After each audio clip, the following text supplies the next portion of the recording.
What if the person who pledges to protect and provide for you turns into a monster? What if the trust you gave them shatters in an instant? This story is real, documented, and deeply disturbing, so keep watching. And if you're drawn to content like this, don't forget to subscribe to our channel.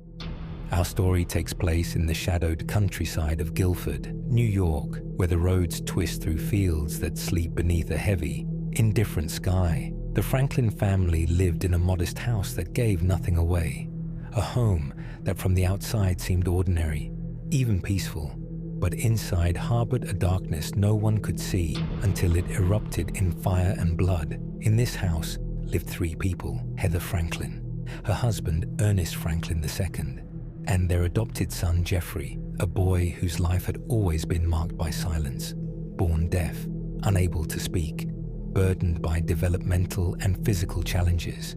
He was entirely reliant on the very people who were supposed to shield him from harm. And yet, on a bitter February night in 2017, that fragile trust collapsed in a way that would haunt the community forever. Flames leapt skyward from the Franklin home, painting the night in angry orange. Neighbors were startled awake by the glow. Firefighters raced through the dark with hoses and axes, while outside, Heather and Ernest wept and pleaded, their voices cracking as they insisted that their son was trapped inside, helpless. For a moment, the story seemed heartbreakingly simple. A tragic accident, a disabled boy lost in a house consumed by fire. But that illusion shattered the moment the autopsy came back.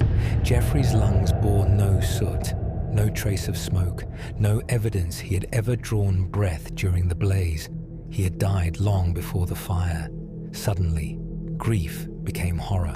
The parents' anguished faces now masks for a much darker truth. Investigators dug into the details of their lives, peeling back the layers of a family quietly unraveling. They uncovered a chilling pattern of resentment and fatigue, the strain of caring for a child with severe special needs stretching patience to breaking. What should have been love had curdled into something brittle and then sinister. For years, Jeffrey's silence demanded constant vigilance. His needs were endless, his world one of dependence. What began as a promise to protect slowly hardened into a burden too heavy for his parents to bear. Friends noticed fatigue etched in their expressions. Neighbors recalled distance and detachment behind closed doors.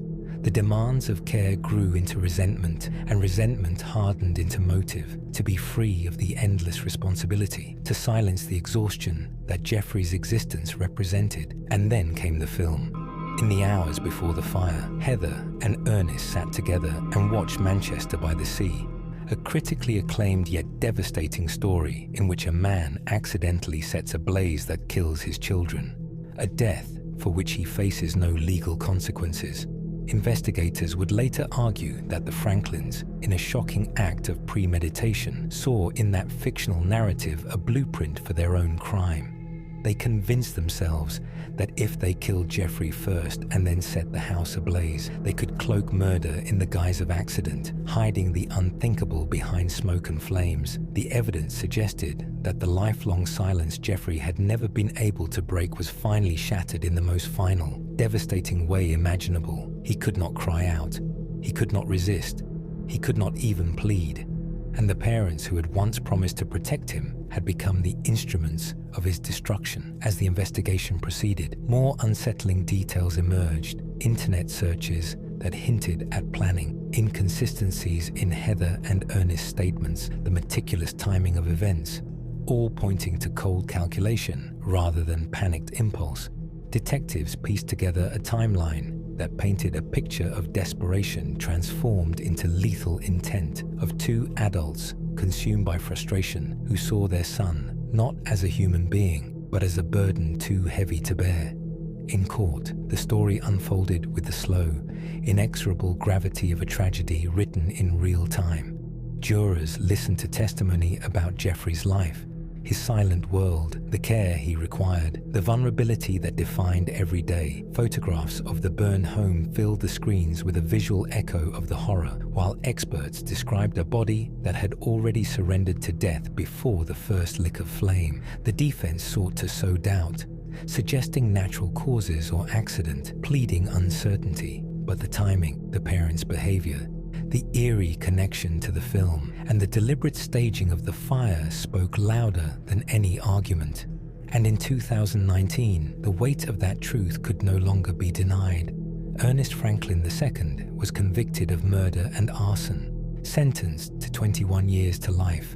Heather Franklin, facing the inescapable tide of evidence and the judgment of a community horrified by betrayal, pleaded guilty to manslaughter and arson, receiving up to 11 years in prison. Yet even as the legal chapters closed, the memory of Jeffrey lingered, not just in court transcripts or newspaper accounts, but in the imagination of those who tried to fathom what it would be like to live in silence and dependence, only to have that fragile world extinguished by the very people meant to nurture it. His inability to cry out or resist made the crime even more chilling. A silence transformed into accusation, echoing louder than the fire that had tried to consume it.